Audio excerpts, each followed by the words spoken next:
Welcome! In this walkthrough, I'll show you how to transform any photo into a fun cartoon-style image in just a few simple steps.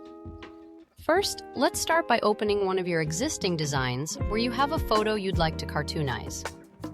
Once your design is open, you'll find the Apps button on the Edit toolbar.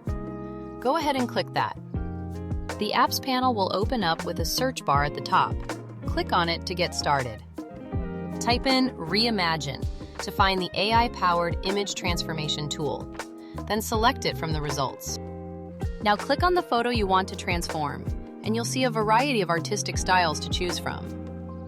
Hit the Generate button and the AI will start creating your transformed image options. From the style options that appear, pick Cartoon to give your photo that playful, illustrated look. Feel free to adjust the positioning and size of your cartoonized image until it looks just right. When you're happy with the result, just click the Share button to download your cartoon creation. And that's all there is to it. You've successfully turned a regular photo into a cartoon-style image.